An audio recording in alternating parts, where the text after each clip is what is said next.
Good morning, everyone. I am Tony Volpato, a specialized consultant with occupational hygiene with WSPS, and I'm pleased to be your host this morning. Thank you for joining us for our session on heat stress and a review of the OCOW Toolkit. Before we get started, I'd like to take you through some webinar housekeeping. Your computer audio is best for this webinar, and we recommend you mute other devices to avoid distraction. Please note your mic will remain muted throughout the webinar and you will not have the ability to turn on your camera. If you have questions, please use the chat feature. We will be answering questions throughout the session as well as at the end. Following the webinar, we will also be sending you a list of helpful resources. And finally, please note we do not provide copies of the presentation. However, today's session will be recorded and posted on our website for future viewing. A bit more about the chat feature. The chat feature is public and viewable by all participants. And as mentioned, you may send your questions in the chat during the session and respond to any questions John may ask throughout the webinar. To optimize your viewing experience, you do have the option to view the webinar in full screen mode. The full screen option can be accessed by selecting the ellipsis, the three dots as indicated, and then choosing full screen from the menu. This session will include some interactive features. We've added some poll questions, which will appear on your screen and in the meeting chat. You just need to choose your answer and click Submit. If you have any technical difficulties during the presentation, please send a message in the chat. If you cannot access the chat, please respond to the meeting invite email you received from Safety Connection. Now it's time to meet our speakers. We are pleased to have John Udike with us this morning. John is a certified occupational hygienist, but with both the Canadian ROH and the American CIH designations. John has worked with the Hamilton Clinic of the Occupational Health Clinics for Ontario Workers, OCOW, since 1989. Prior to working with OCOW, John managed the heat stress program for a foundry in the Brantford area for over 10 years, which experienced significant heat stress. He recalls in the year 2000, there was a fatality from heat stress, which sparked the need for a simplified, easy-to-use tool for employers to manage heat stress, compared to the WIBJIT calculations required in the ACGIH TLV booklet. At that time, the health and safety partners, including the Ministry of Labour, WSIB, and the Health and Safety Associations came together to develop the heat stress toolkit based on Humidex readings with adjustments for clothing and workload. Since then, updates have been made in 2007, 2009, and this year with the availability of the online resources and calculator, which will be demonstrated today. Welcome, John. Thank you. And from WSPS, I'll also introduce Kristen. Kristen Honorato is a health and safety professional with over 15 years of health and safety experience. Kristen joined WSPS in August of 2016, providing health and safety consulting and training programs to companies all across Ontario. She holds a designation as a Canadian registered safety professional and specializes in health and safety management systems. Kristen has a wealth of experience in automotive manufacturing, where she has a proven track record of developing and implementing safety program elements, including training sessions, JHSC coaching, health and safety audits, and risk assessments. Welcome, Kristen, as well. And now I'll hand it over to you, John. Thank you. Okay. Thank you. And great that so many people showed up. I also want to recognize some of my co-workers who are hygienists and ergonomists who have helped out with this presentation. And not all of the slides are mine, some of them are theirs. So I want to recognize them as well. First of all, this is the 3-month forecast that Environment Canada just put out on June 30th for the next 3 months. And it looks like pretty well most of Canada is in for warmer than normal temperatures. except for BC along the coast. And if you're looking for a vacation spot, it looks like Newfoundland looks pretty good. So these last couple of weeks, we've been adjusting our bodies from the heating season to the cooling season, and that requires a lot of changes in our circulation system. When you're trying to keep your heat in your body in the winter, your capillaries in your skin constrict, and the blood goes to the center, to the core. So your core stays warm, your brain and your internal organs, and your extremities get cold. However, when you're under heat stress, you use your skin as a radiator. So all the blood goes into those capillaries near the surface of the skin, and it acts like a radiator. So you're much more uniformly distributed temperature in your body.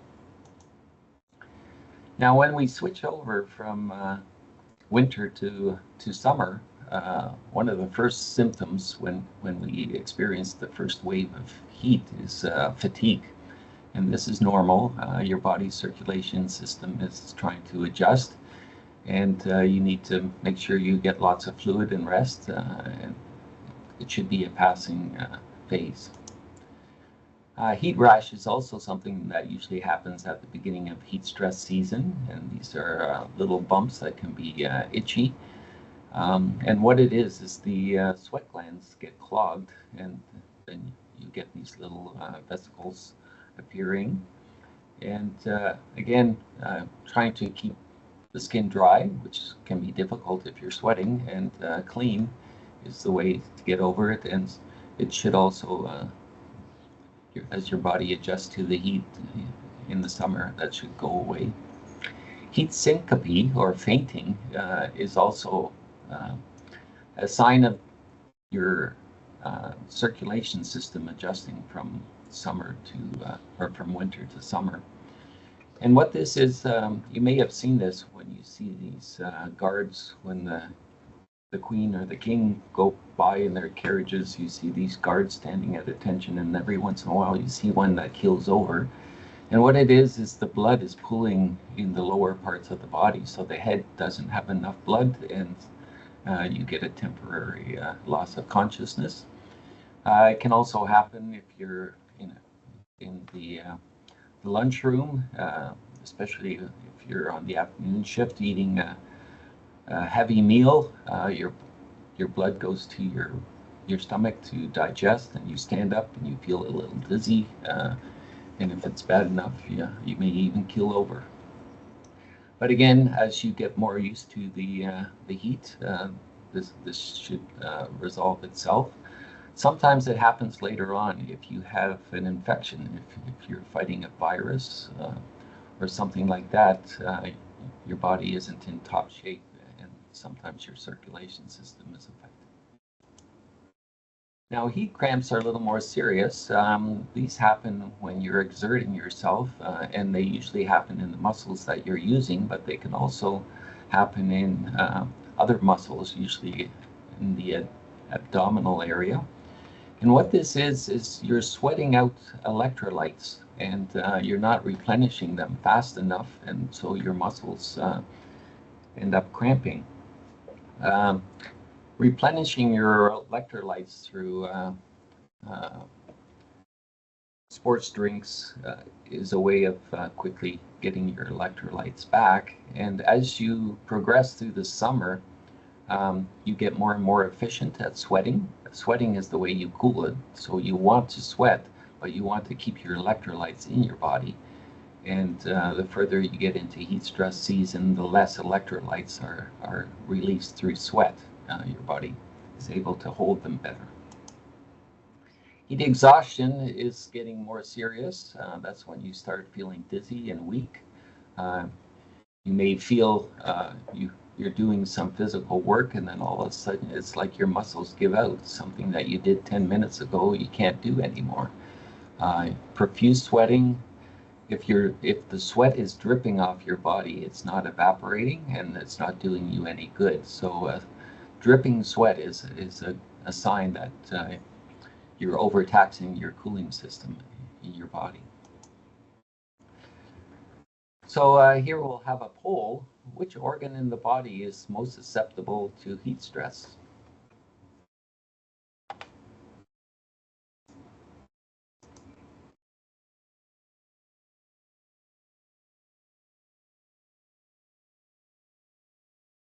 Which is the organ that we worry most about?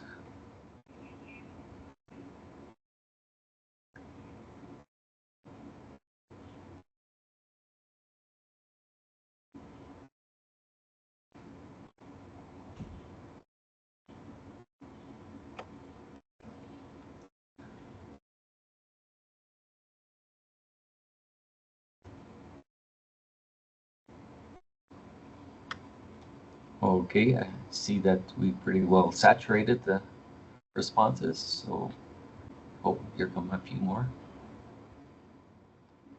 I'm not sure if I'm the one who's supposed to press done or somebody else. No, that's good, John. You can just speak to it and Okay. keep moving through. Okay, it looks like heart and brain are the most frequent selected. Skin and lungs, skin a bit and lungs a few. Okay, I'm gonna press done and see. Okay, actually it's the brain. The brain is the central control system, and the hypothalamus in the center of the brain is what controls the how the skin reacts, how the heart and lungs respond to heat stress. So it's kind of like your thermostat in the middle of your brain that's telling the rest of the body what to do. So it's the most critical organ in the body. It also has a very narrow optimum temperature range from 36.4 to 37.2 degrees Celsius. And most heat stress programs are designed to keep the temperature of the brain and the core below 38 or 38.5 degrees Celsius. If you go over 40 degrees Celsius, the brain will actually stop trying to control the temperature in the body. It gives up, and then things start heating up and you get brain damage. You can also have problems with your heart. So it's a very serious condition, and this is what we call heat stroke. Heat stroke is a medical emergency that you need to get the person who's suffering from this immediately to medical help. Seconds can make a difference of life and death in this case. Now, when a person is heading towards heat stroke, they may act very uncharacteristically. They may be euphoric. They may not know where they are, what day it is, or even their own name. So they can't control themselves. They can't look after themselves at this point, and somebody has to step in and look after them and get them to medical attention immediately. And so you need to work out how you respond to such an emergency, because seconds and minutes can mean the difference of life and death when you're heading into heat stroke. This is also why you need to watch out for each other. It's vital that somebody steps in and takes over, and without quick attention, a co-worker may die. There are also some long-term health effects related to heat strain, and they obviously can affect the organs we already talked about: brain, heart, kidneys, liver, muscles. They can also suppress the reproductive system, making it harder to conceive both for males and females. Not that males can conceive, but they have a part in the process. Chronic heat strain will also disturb sleep patterns. This is especially the case for workers who don't have air conditioning at home. And if your temperature while you're sleeping is above 26, it's been shown that you don't get as good sleep, and that affects your mental health as well. Also, you may think that, oh, after 3 days of heat stress, I'm starting to get used to it. But for some people, especially for older workers, they carry the accumulative burden from the heat stress from one day to the next day, especially if they don't have good recovery at home, like not having air conditioning in your house.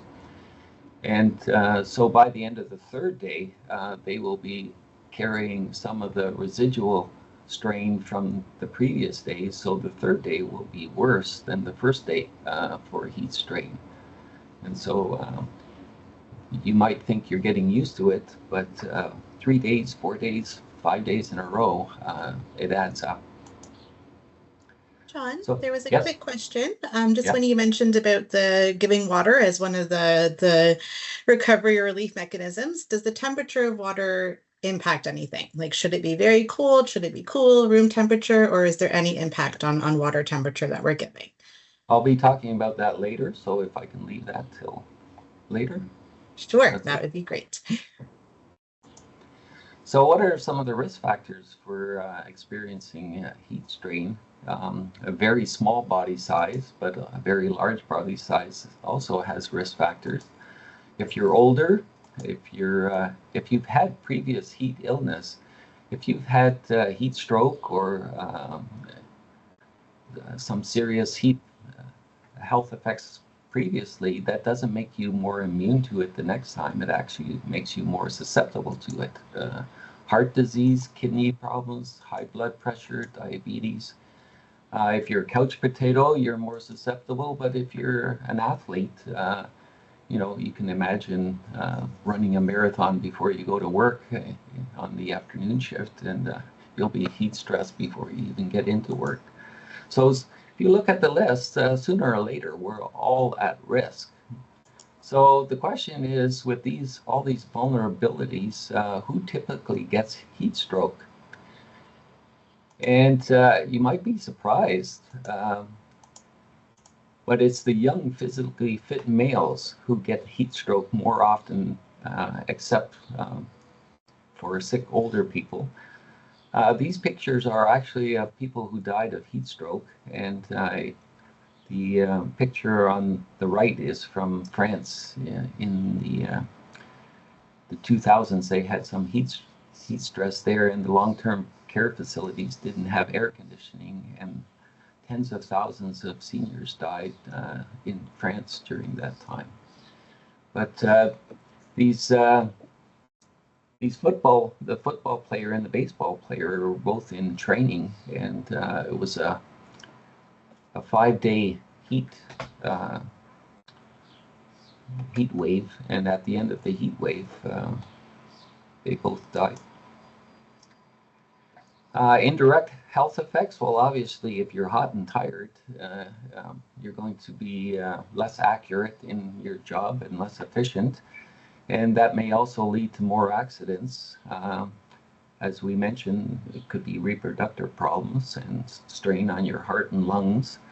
But if it's hot and people are bothered by it, they just get grumpy, and the morale in your workplace also goes down. Now, I'm a hygienist, so I measure exposures for workers, and heat is one of the exposures we measure, and it's an external source. But unlike most chemicals that people breathe in or go through the skin and absorb, heat has two sources, the outside heat, but there's also an inside heat. When your muscles do work, they create waste heat that the body has to get rid of. And the way it does that when you're under heat stress is primarily through cooling of the evaporation of sweat. So if I go to Tim Hortons and I pick a meal deal, and there's 1,000 calories in that meal deal, 300 of those calories are actually used to do work, and 700 calories are wasted as heat. So 70% of the energy that we take in gets expelled as waste heat. So we have to get rid of this waste heat in a number of ways, and there are 4 physical processes that do that: radiation, conduction, convection, and evaporation. Radiation, here you see a little kid with some fever, and you can just almost feel the hotness come off of that. Especially if you're a father or a grandfather or mother, grandmother. If you look after kids like this, you'll know what I'm talking about.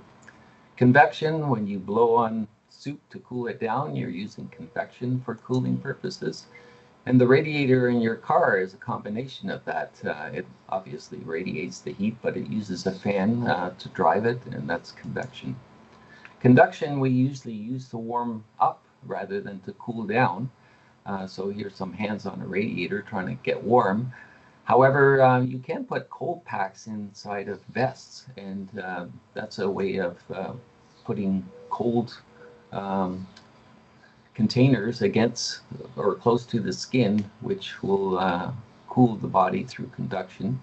It's not always comfortable, and it takes a bit of getting used to.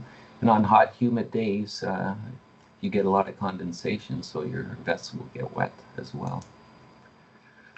So if you're under heat stress, convection, radiation, and conduction don't do a lot. 80% of your cooling is through the evaporation of sweat, and that's why it's so important that the clothing you wear allows sweat to evaporate. You lose about a half to a liter of water through sweat in an hour when you're under heat stress. And if you don't replace that, you will have less ability in your body to dissipate the heat. You'll have increased heat storage inside your body, and that will put a strain on your cardiovascular system, and you won't be able to work as hard as if you're properly hydrated. How do you tell if you're adequately hydrated? Well, take a look at your urine. You want it to look like a Coors Light. And if it gets darker, you need to drink more. And if it's really dark, you need to see a doctor. One time I was in the Middle East for a month or two, and I ended up with urine at the extreme end of this scale. And I can tell you, there's a lot of other symptoms that go along with severe hydration, like headache and just feeling miserable. And it was not a pleasant. So what do you need to drink? Well, water is usually good enough. Electrolyte drinks are usually not needed for the typical North American diet because we have a lot of salt and electrolytes in our food and diet intake. You can use the electrolyte drinks for if you have cramps as a kind of a first aid measure. Stay away from caffeinated drinks, carbonated diet drinks, alcohol, because they take water out of your body. Water is the best. Juices are good because they have some glucose that helps restore your energy. And how much to drink? When you're sweating under heat stress, you need about a cup every 20 minutes. Remember, you're losing about a half a liter to a liter an hour. So a cup every minute is 750 milliliters. You don't wait until you're thirsty. Your thirst mechanism actually only kicks in once you're dehydrated to a certain degree. So waiting for thirst is too late. And the question was asked about the temperature. You want the water at the temperature where people will drink it the most. So if you have ice water, people won't drink a lot of it because it's so cold. If it's lukewarm, it's not palatable, so people won't drink it. So you want it somewhere around 10 degrees Celsius, 15 degrees Celsius, because that's when people will take in the maximum amount of water. Okay, how are you measuring heat stress? I believe this is a poll.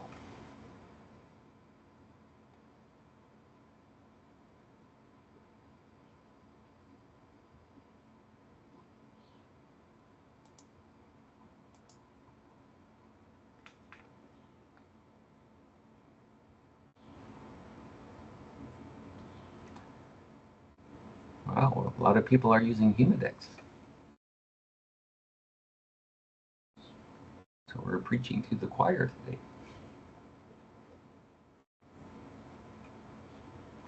It's good to see some people using WBGT. We'll discuss what that means later on.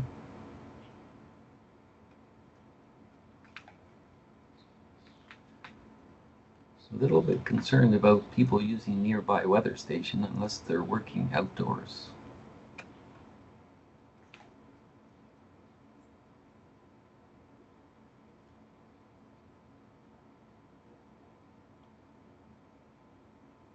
Okay, I'll wrap up the poll. Yeah, 2/3 are using Humidex, which is great. This is the old thermometer, of course, and then there's the website, weather station, which we don't recommend, especially if you're indoors. And then there's temperature and humidity, which you can combine to figure out what the Humidex is. This is a machine which is about $200, $300, which has a globe thermometer on it. The globe thermometer is that black ball, and that allows you to measure the radiant heat, and that's missing from thermal hygrometers. And this is the Cadillac, and it has the 3 temperatures on it, and you have a wet bulb, a dry bulb, and a globe temperature.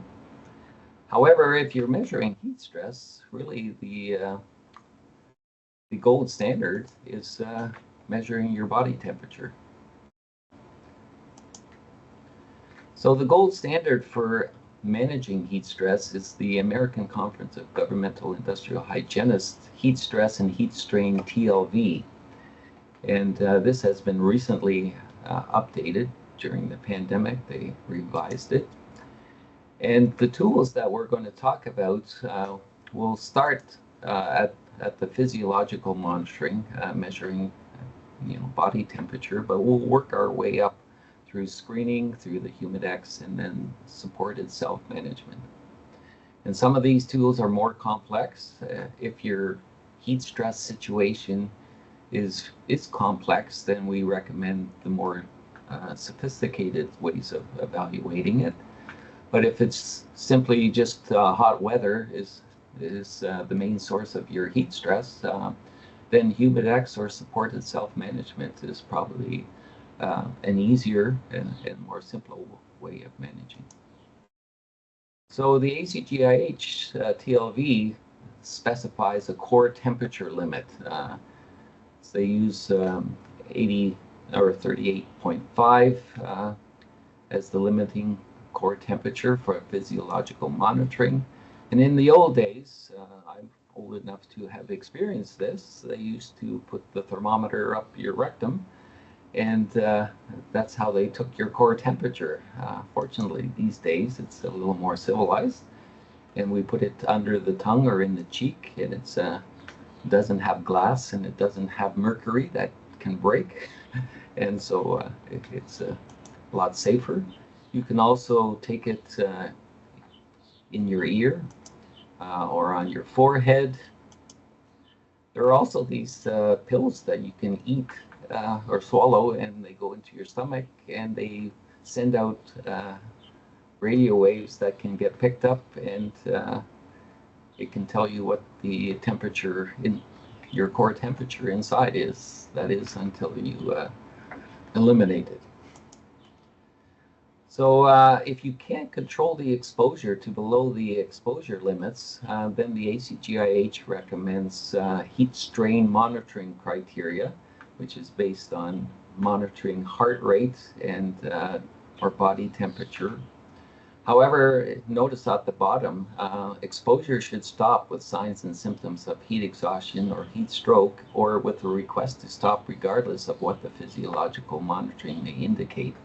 And this is a theme throughout the documentation of the ACGIH, is that you can take all these measurements, you can take them in the body, you can take them in the environment, but if somebody's having a problem, that trumps all your measurements.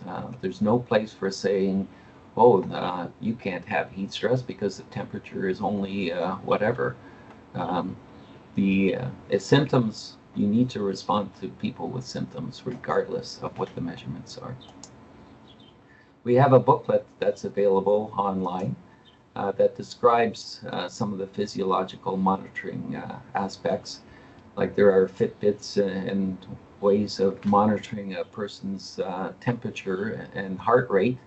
However, these things are medical information, and the Ministry of Labor in the past has ruled that they need to fall under a medical surveillance program and medical confidentiality and that type of thing. If you do it yourself, obviously you don't fall under all those criteria, but if you're looking at your watch and you're noticing that at a certain heart rate or a certain body temperature, you're feeling one way and you see a pattern developing over time, even if your Fitbit isn't accurate, because you're calibrating yourself, you can use that to help you decide what to do in certain situations. Okay, the next one up is applying the TLV using screening or the detailed method, and this requires that you measure the WBGT, and we'll explain what that is in a minute. You need a machine. You also need the knowledge and training to understand how to interpret it. It's quite a complex system. You have to adjust for clothing, and that's why it's called an effective WBGT. You also have to assign a metabolic work demands category, and that can be controversial. You also have to determine whether or not people are acclimatized, and we've had lots of arguments about that. We've also need to find out what the work-rest pattern is, and it's a time-weighted average, averaged over 1 hour. So if you're in two different places over that hour, and one is very hot and one is not so hot, you have to take a time-weighted average between the two. So what is the WBGT? Well, it's called the wet bulb globe temperature, and it has three ways of measuring the temperature. There's the normal thermometer, the dry bulb, and this has a thermocouple inside here. These little hats on top are for shade because you don't want this thermocouple in direct sun. Then you have a wet bulb thermometer, which measures the humidity, and what this is a little plastic tray with a sponge in it, and you put distilled water in it, and there's a sock over the thermocouple sticking up here. And so what happens is the water evaporates, and when the water evaporates, just like if you have sweat on your skin evaporating, it cools the thermocouple. So this thermocouple will always be less than the ambient one as long as the relative humidity is below 100%. At 100%, there's no evaporation, and then the two are the same temperature. Then we have the globe temperature, and it measures radiant heat. This is this black globe that's designed to absorb any radiant heat that's in the area. And if you compare this one to the ambient one, this one will always be higher than the ambient one, unless there is no radiant heat, then they'll be the same. So these three temperatures will only be the same if there's no radiant heat, the relative humidity is 100%, and then the three temperatures will be identical, but that hardly ever happens. So together we call that the wet bulb globe temperature, and then we have an equation. And for indoor and shaded outdoor environments, we take 70% of the wet bulb and 30% of the globe temperature and combine that. So the bulk of it is the cooler temperature. And then for direct sunlight, we take 70% again of the wet bulb and 20% this time only of the globe temperature and 10% of the regular ambient temperature. This is a table that the ACGIH uses, and it has a number of other issues attached to it. One is the metabolic rate, whether you're light, moderate, heavy, or very heavy work, and there are definitions for that. Then there's what your work rest cycle is. For instance, if you're doing very heavy work, you probably can't do it for the whole hour, and that's why some of these are blank. And then you also have to decide whether or not workers are acclimatized or not. You need to adjust for clothing, and this is the list of the clothing adjustments. If your normal work clothes are considered long sleeve shirt and long pants, If you're wearing short sleeves and short pants, you can actually take off a degree WBGT in order to recognize that your sweat can evaporate easier if it's free to the open air. If you're wearing overalls on top of regular clothing, you add 3 degrees WBGT to your measurement for the adjustment. And that's because it's harder for sweat to evaporate through all those layers. And if you're using a limited vapor barrier coveralls with a hood, essentially inside you're going to end up at a relative humidity close to 100%, and the temperature is going to be close to skin temperature, which is about 35 degrees. So you actually add 11, which means you probably have to do physiological monitoring in order to manage heat stress under those conditions. But what happens if you're wearing gloves, hard hat, an apron, and earmuffs? It's not on this list. We only have these 8 items. And so it gets a little more loosey-goosey in trying to figure out how to adjust for that. Then we have the metabolic rate categories, and there's a table here about what's light, moderate, heavy, and very heavy. However, there's a little note at the bottom that people don't realize is that these metabolic rates are based on somebody who's 154 pounds. The TLV was designed on data that was collected from Army recruits back in the 60s and 70s in the United States, and at that time only men could join the Army, and so they're predominantly male. So we have people in all shapes and sizes, and you need to adjust for their weight. And once you start adjusting for your weight, you're going to find that two people doing the same work could be in different categories and end up with different work rest regimes. So it gets a little complicated, to say the least, when you apply it for each individual. Also, the biological sex differences. During a woman's monthly cycle, there's a time when her body temperature rises and goes down again. And if you think, well, when I'm pregnant, I won't have these cycles, but when you're pregnant, your body temperature is higher than when you're not pregnant. And obviously, when you're in menopause, there are issues with thermal regulation too, which are different than the biological males. The acclimatization argument. We get lots of inquiries about this. Fortunately, the TLV has an objective way of evaluating whether or not you're acclimatized. You need at least 2 continuous hours for 5 of the last 7 days in the heat stress zone. You'll lose it noticeably after 4 days, and it's completely gone after 3 weeks. Also, if you're acclimatized to say a certain level, let's say 30 degrees WBGT, and then all of a sudden it jumps up to 33 degrees WBGT, your acclimatization at 30 is not going to help sufficiently for the increase. So this is last year's data, which includes both solar and wind velocity.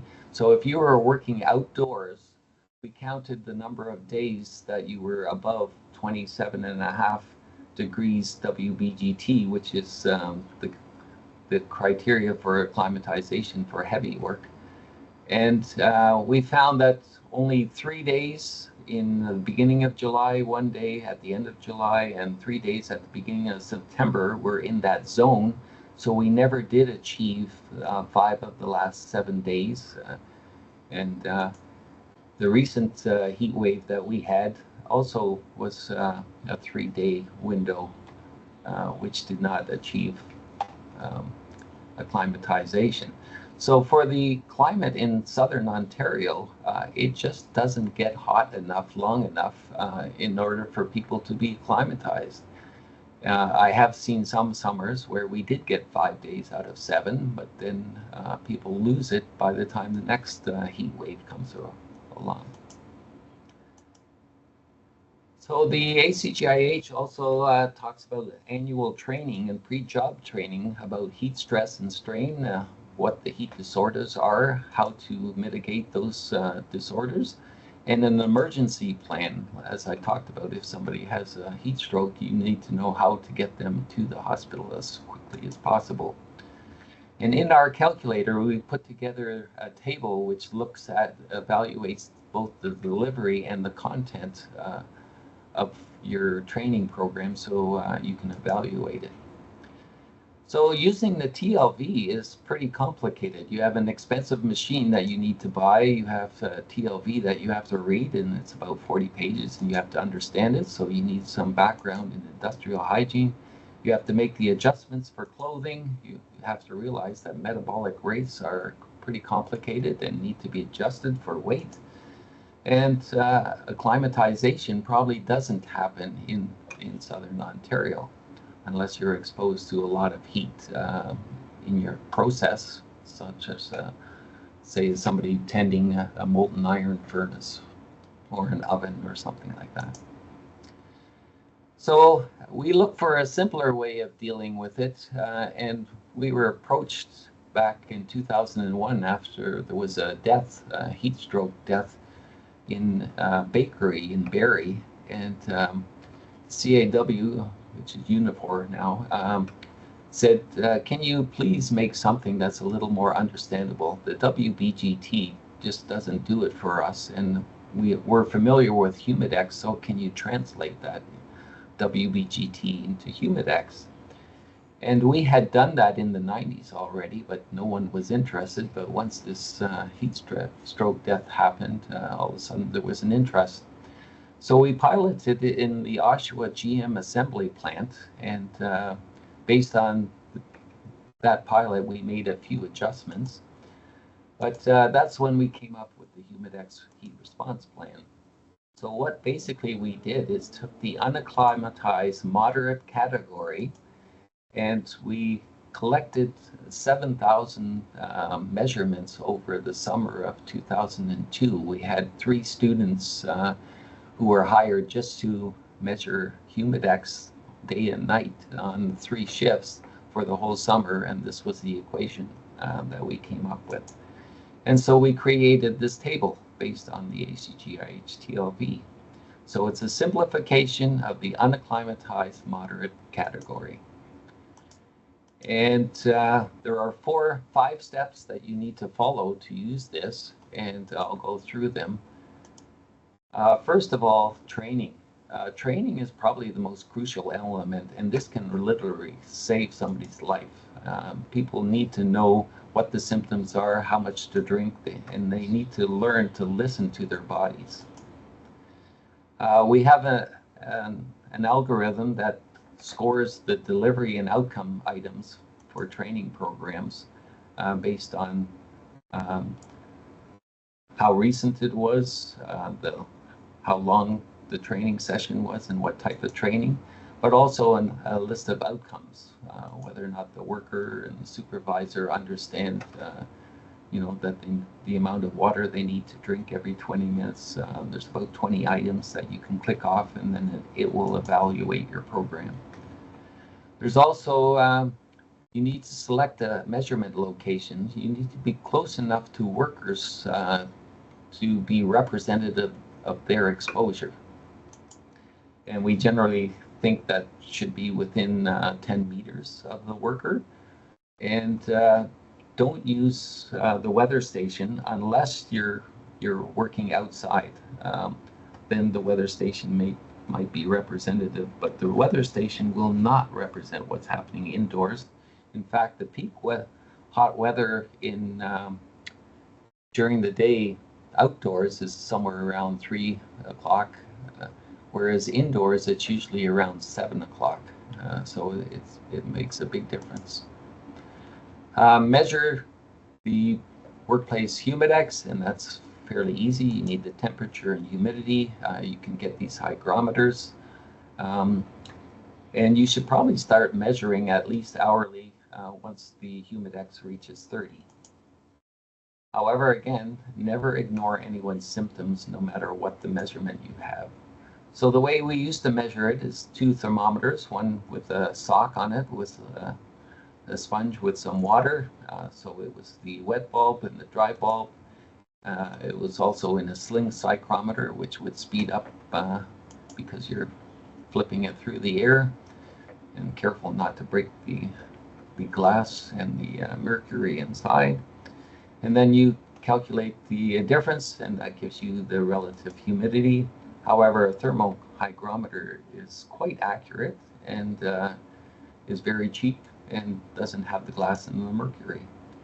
Here's a bunch of thermohygrometers that I went shopping for, and we purchased them, and we've been evaluating them, and they seem to work reasonably well, anywhere from $13.99 to $26.99. And all of these 5 units have apps, so you can track minute or every 2 minutes. I think most of them are either a minute or every 2 minutes.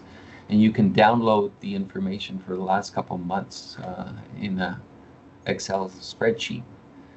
Some of these don't have displays, so if you're worried about people saying, hey, I could use one of these at home, they can't use one of the ones without the displays at home. So we have the Humidex, where we have the temperature across the side, and along the top and the bottom we have the relative humidity. So maybe in the chat we'll go through an example. Oh, I don't know if people have the Humidex. Do people have the Humidex table handy with them or not? Did we upload it or send it to them? No, we don't. Okay. Okay, I'll walk you through it. Okay, if it's 30 degrees, you pick 30, and actually you can't figure out what the Humidex is because you don't know what the relative humidity is. It could be anywhere from 48 to 27 along this row. So you need the humidity. So once you got the humidity, let's say it's 50%, you go down and across, and then you see that the Humidex is 36. Now, you also need to adjust for clothing. And for cotton overalls on top of summer clothes, that's 5 to 6 Humidex degrees added to the measurement. And if it's less than that, then you kind of prorate it. If your clothes do not allow sweat to evaporate, don't use the Humidex, go to the ACGIHTLV. So let's say somebody's wearing gloves, aprons, hard hats, and earmuffs. What's the adjusted Humidex? Well, you compare it to overalls, which is 5 or 6, and then let's say that's 1 or 2. So it's about 38 Humidex once we adjust it. Here's the official table, and we converted the WBGT into Humidex. It's about twice. But obviously, leather gloves, hard hat, apron, and earmuffs are not on the list. And so we created another list where we took the regions of the body and the evaporation rate of sweat on those parts of the body and calculated, prorated, you know, if it's just your hands, the hands evaporate sweat at a certain rate, so then we've prorated that. So we've created this table, and you can add up all these things and you get about 1.6, and which was between 1 and 2, what we guessed. And however, we only use whole numbers for Humidex, so you would add 2. The alternative is by guess and by golly.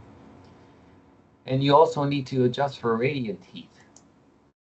If you're working outside in the direct sunlight, you need to add 3 to 4 Humidex degrees. Indoors, compare it to what it's like outdoors and then prorate it accordingly. So we have people outdoors in the sunshine. We had 3 or 4, and we already added 2 for the clothing. So you end up with 41. So we started off with 36, and then we adjusted for clothing, and it became 38. And once we adjusted for clothing and working in direct sunlight, we got to 41.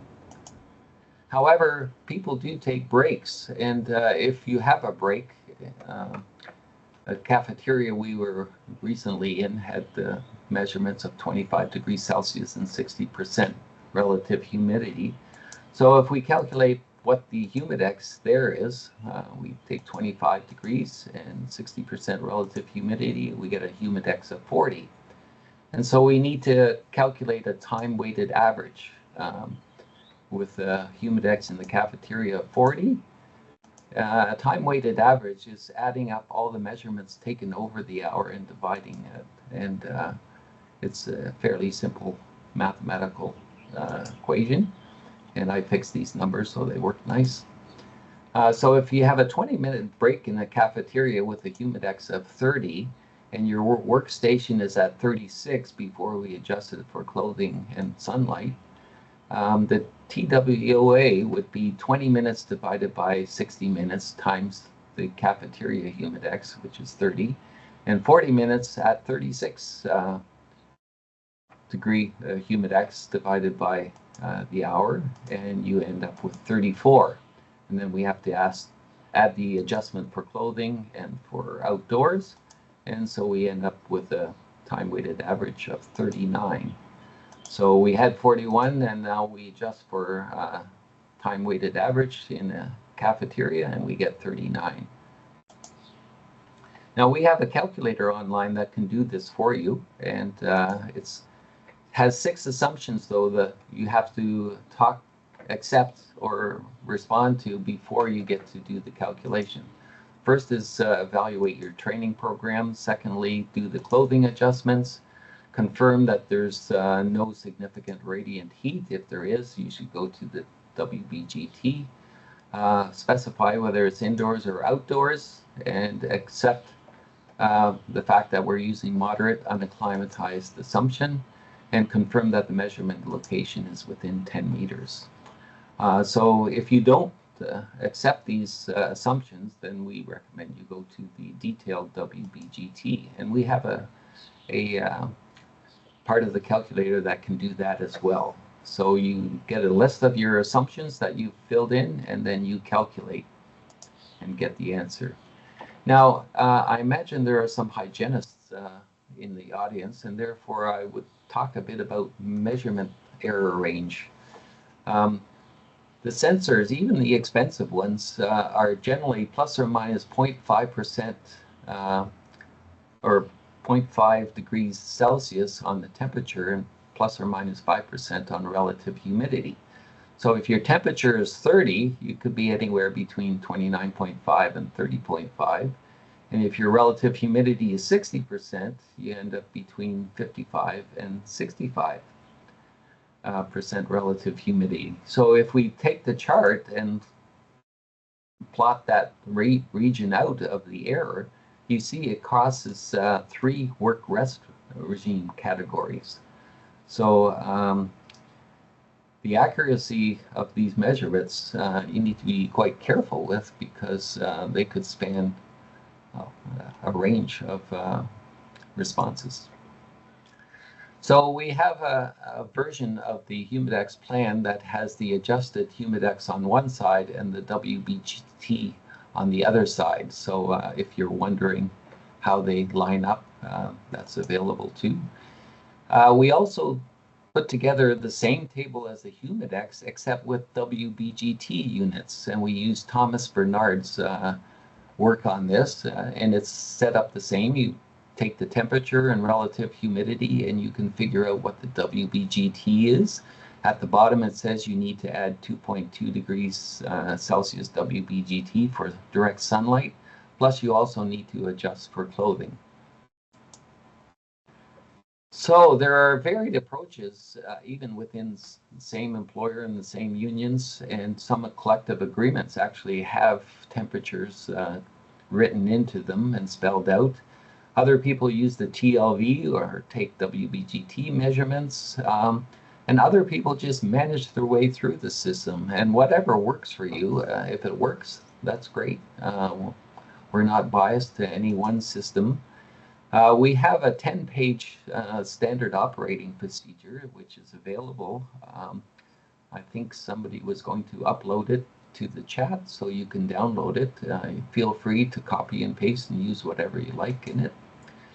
So we have these 4 layers of monitoring, starting with the physiological monitoring, which is the most complicated and for the most dangerous types of exposures. Then we have the WBGT, and this is for also complex exposures where the Humidex is just too simplified for that situation. But for most, if you're just dealing with hot weather and not a lot of radiant heat or a lot of clothing issues, or even we can adjust for clothing as well, but it's a simplified way of using the TLV, which was made easy, especially for small and medium-sized enterprises. And what we found is that people actually, if you watch them over time, they actually evolve from one to the next and end up in the place where people have self-calibrated and have figured out they can anticipate when they need breaks, they can anticipate when they need more water. And in some workplaces, they've found that if people self-manage, you have less time down as if you follow the letter of the law of the WBGT or the Humidex. So it's a process of learning, and eventually, if you're at the stage where you're able to self-manage, you can have simple tools like you can put this urine color chart over top of the urinals. And but if you're going to use supported self-management, people have to really be trained. They have to have the training in their own language and the pattern that they're best learned with. They need to know the signs and symptoms. They need to know what to do, how much to drink, when to take a break, the importance of listening to your body. You have to solve the logistics of getting fluids to them. They need to know how to monitor their own hydration by looking at the color of the urine. They need to know when to drink electrolytes and knowing that alcohol, caffeine, dehydrates the body, and taking note when sweat is dripping off them. They need to watch out for each other. You can review your SOP with one if you have one. Demonstration of training is important. It's not just cramming a bunch of facts into somebody's head. They have to demonstrate that they've understood it. So especially supervisors need to go out and ask people, if all of a sudden somebody has a heat stroke, what are you going to do? What is the procedure? Do you know how much to drink? Things like that. Might be a little embarrassing asking people about the color of their urine, but also if people are thinking about their health and safety rights, you have the right to refuse unsafe work, and you should have some kind of internal procedure so that when people are concerned to that degree, you have a way of managing that. We have some posters online that are available if you are interested in downloading them, and they're in a number of different languages, and some infographics as well. And these are the 2 main tools that we have in addition to the calculator, which is the summary and a booklet that describes everything that I've been talking about. So I'd be glad to entertain questions or answer things that came up in the chat. Thank you very much for listening. Great, thanks so much, John. So I'm going to actually take control now. This is Kristen. Okay. I'm going to turn on my camera as well. So we just want to kind of quickly go over a couple of ways that WSPS and OCAL can support your heat stress program, heat stress training, and things like that. I also did put several links into the chat as John was speaking. So I did put a link to the standard operating or the safe operating procedure that John mentioned. It should be in Word form for all of you to be able to save onto your own computers and use as a template if necessary. I put a link into those charts that John was kind of working through with us when he was doing our example. These would have been the standard Humidex charts. And then I put in a link to the actual toolkit, the OCOW toolkit for heat stress as well. So if you weren't able to get any of those downloaded from the links in the chat, you certainly can look for an email coming from Safety Connections after this, and those links and downloads will be available in there as well. So really quickly, just going through our last couple slides, and then I'm seeing some questions come up in the chat that John will address kind of after as well. So again, just understanding that WSPS and OCOW and all of your safety partners are here to help you when it comes to heat stress and really supporting the safety of your workers. So the toolkit, again, it is free and it is fantastic. Everything that John was talking about can be found in that toolkit. If you haven't had a chance to sort of play around in it, it really is worth it. There's videos that you can download. If you have a TV in your cafeteria, you can even upload some of those videos. All those calculators that John mentioned, so the Humidex base, the Humidex TLV one are on there as well. The booklets that he mentioned that just have a lot of good data about how to manage heat stress, how to be aware of signs and symptoms, and what you can do to help control. Again, if you haven't been on there already, definitely worth it. Just to kind of look around and see what those tools are and all the different resources that can support. As far as other things that WSPS can do to help, we also do have what we call a heat stress building block. It is also a written program based on the OCOW heat stress toolkit. Again, John just provided that sample one. If you wanted to do it yourself, that's a great sample to start using as well. But WSPS could help support what that looks like also.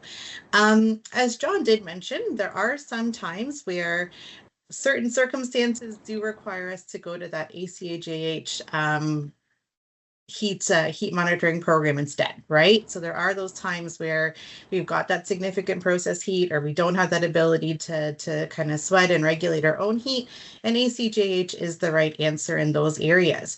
In that sense, WSPS has lots of ability to help there as well. We can help develop those ACJH programs. We can do those heat expenditures that John was mentioning, trying to find out clothing factors, millibodic rates, etc. Again, lots of options for us to help there if needed as well.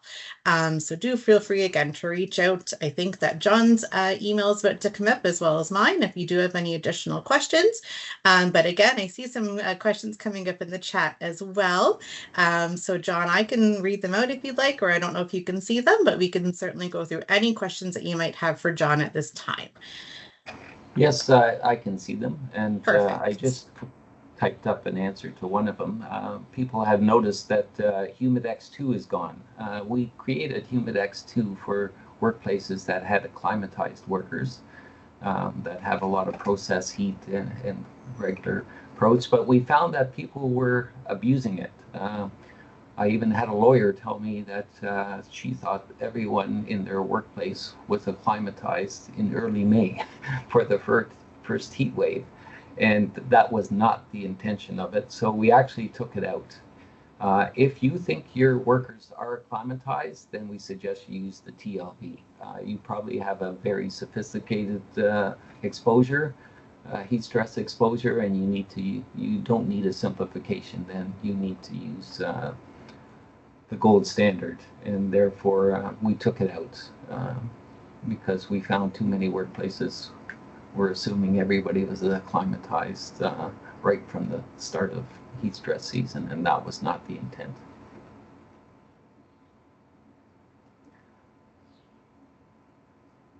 Could you provide an example of a workplace that is subject to ACGIH heat stress requirements? Well, I came out of one, foundry.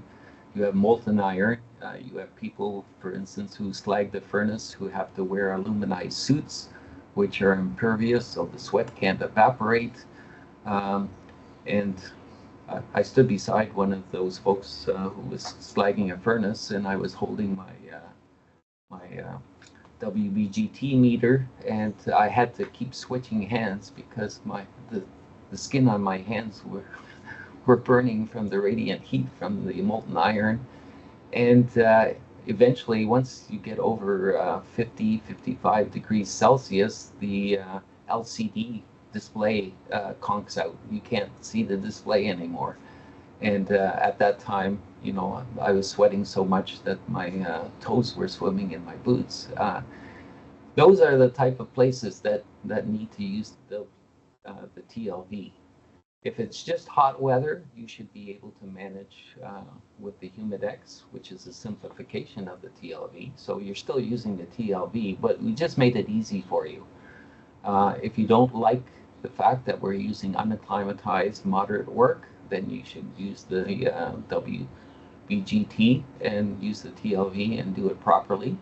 I think what you'll find generally, though, is that people are not acclimatized in our area. And once you adjust for a person's weight, especially a range of weight, if you're managing a group of people, not just an individual, you'll find that it's much more easy to use the moderate category than to argue whether or not somebody's in the light category. I know ergonomists like to redistribute work so you can fit into the light category, but they forget to adjust for a person's weight. So we've looked at all the different angles, and we think that for most workplaces, the Humidex should be appropriate. But if you have extra heat, or if you think your people are acclimatized, or if you don't like the metabolic category that we've assumed, then go to the TLV. That's the gold standard, and we're just trying to simplify it for you.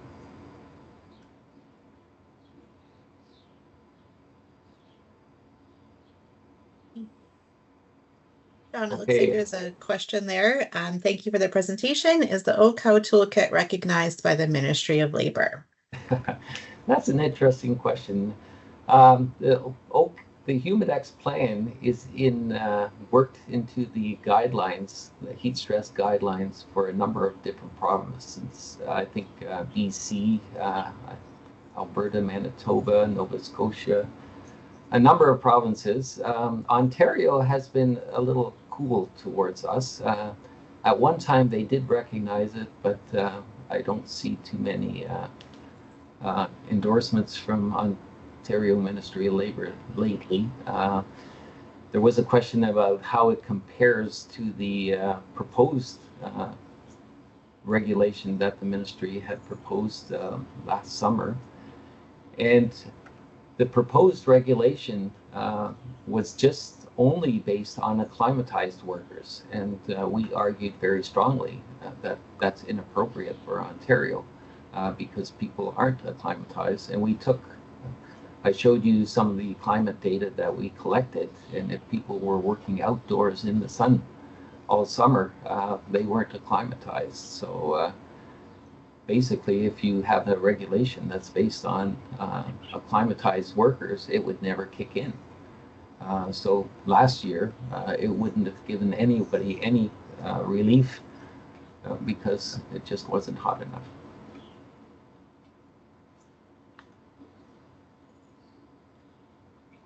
Okay, good.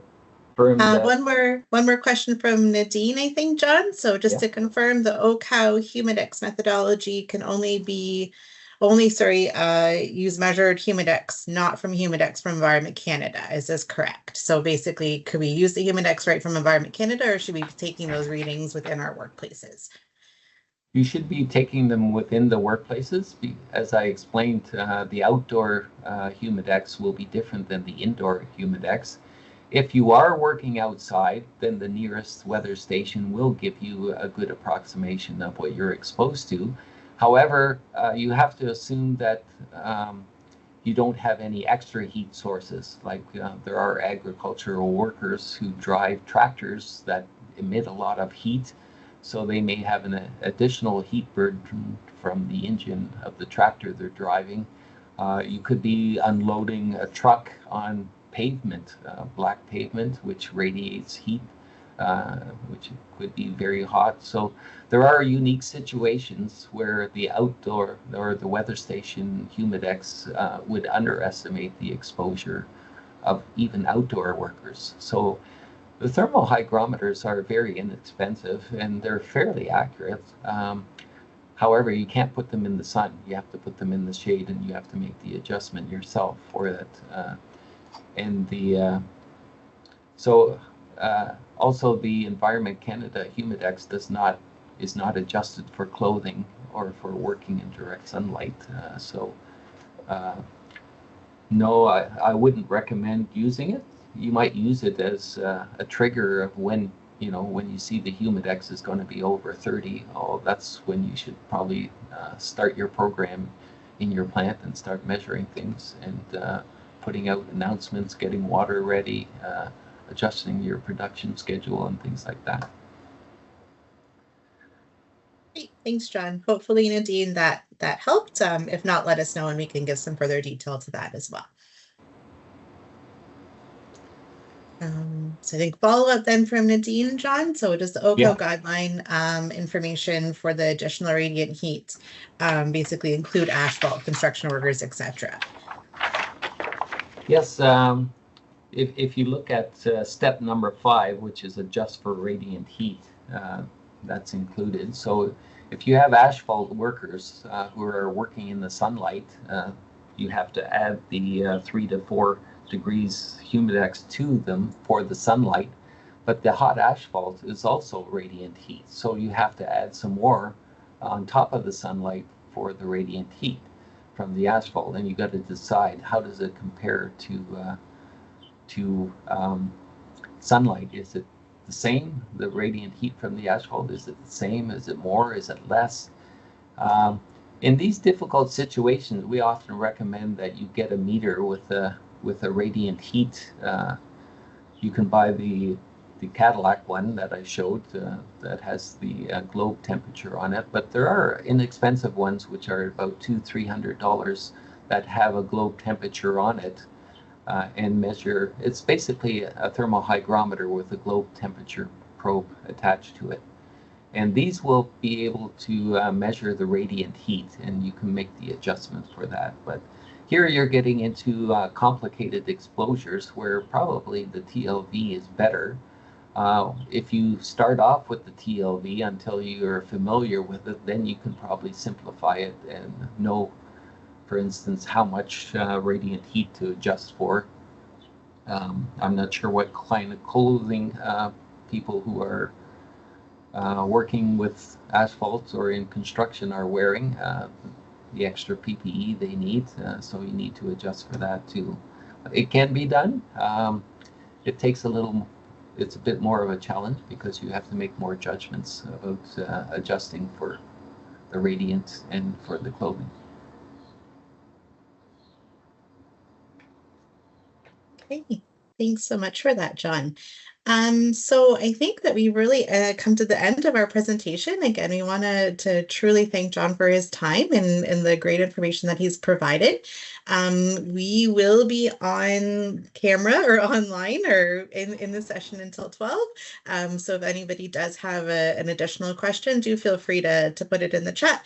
Again, our contact information is there as well. So John is right at the top there, and then myself is at the bottom. So if any additional questions come up, do feel free to send that email to us, and we can try to support in whatever way we can.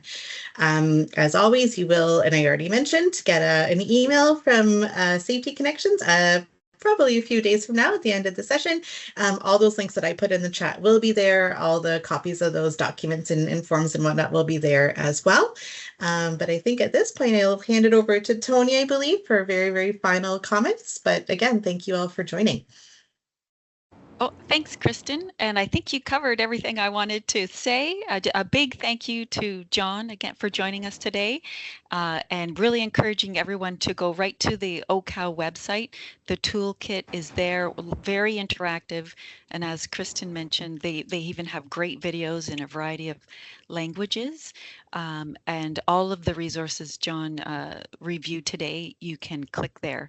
And those links will also be in our follow-up email. So Thank you again, and I hope everyone has a wonderful and safe day.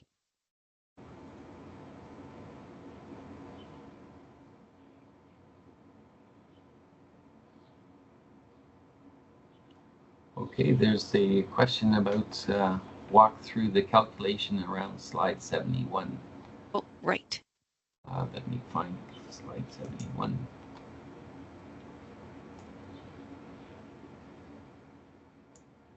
Time weighted average.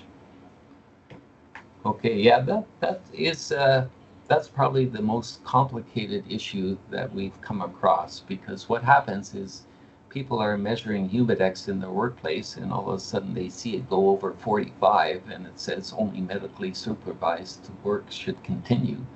And the first, do we have to shut down? But when I've asked people questions about it, I find out that when it's 45, they're actually spending half hour on breaks in a cafeteria that's air conditioned. And so, if you're let's say it's 50, we'll make it extreme, a Humidex of 50. Although last week I did measure that in the boiler room. And then they spend a half an hour in the cafeteria, which is a Humidex of 30. So a half an hour at 30, a half an hour at 50. When you take the time weighted average of the two, you get 40. And if you look at 40 on the chart, it's a half hour break. So you're actually right in the appropriate spot for a time weighted average of between 30 in the cafeteria and 50 in the workplace. I don't know if that explained it for you, Nadine. Sorry, John, I'm just trying to find that slide for you here as well. It's called time weighted averages, TWA. I think that's the one. There we go. Yeah. Or maybe it's the next one, which has the application of it.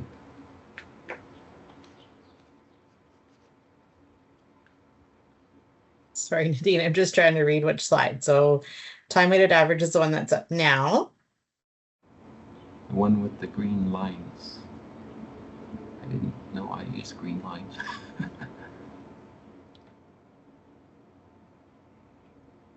No, if you go the other way.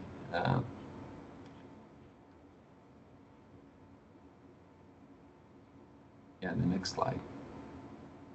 Yeah, this is where we had the 20-minute break in the cafeteria. Oh, this one. Oh, this that one. Okay. Yeah. Okay, that's the adjustments. That's for. I didn't want to get too much into this because there's a nice paper that's available that they have a picture of a person who has just all these sensors taped through the body all over the place on their head. They shape their head even for this. And they measure the evaporation sweat rate on each section of the body. So what we did is some parts of the body, the sweat is more efficiently evaporated than in other areas. So we took the percentage and the rate of sweat rate, and then we compared that to wearing overalls on. And for overalls, you do you add 3 degrees to the measurement, and then we prorated each part of the body. So if you're wearing gloves, you have 2 hands, and then we figure out what the sweat rate was from the 2 hands. And so if you have gloves that don't allow your sweat to evaporate, then we take that, we make the adjustment based on the sweat rate for hands. And then for apron, it would be the trunk. For ear muffs, it would be a certain percentage of the head, and same with the hard hat. And then, so if you're interested in, I can send you the link to the paper if you send me an email, and I can explain to you how it was done. But it seems to work very well. And what I also noticed, like yesterday, we asked a group of workers just to estimate what the correction factor would be. And they basically said between 1 and 2 for this, for gloves, apron, earmuffs, and hard hat. And, you know, it's 1.6, which rounded off comes to 2. So, you can use this table, or you can use, I find workers are pretty good at estimating what proportion of their body is covered and how it compares to wearing overalls on top of clothing.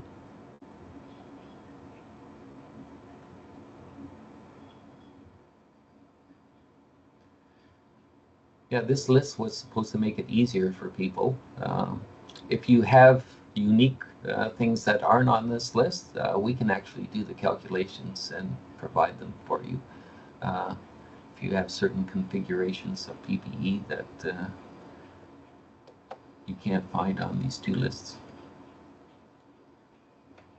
Great, thanks, John. Yeah, Nadine, definitely feel free to send that email to John for some further clarification and content of that paper, etc. Absolutely.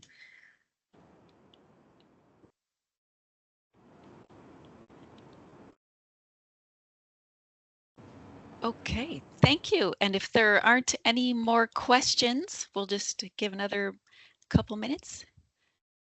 See if there's any other questions. John, thank you so much for your wealth of knowledge and taking the time to answer all our questions. No problem. Glad to do it, and I hope it helps. Great, thank you. So you may be getting lots of emails. Yeah, I've been getting a couple a day during the heat stress season. I bet, yes, it's an important topic. Yeah. So thank you again, everyone, and hoping this is helpful to help you, recognize your potential heat stress exposures and most importantly, how to control them and make sure your workers stay safe and go home safe at the end of the day. Thank you. Bye, everyone. Bye-bye.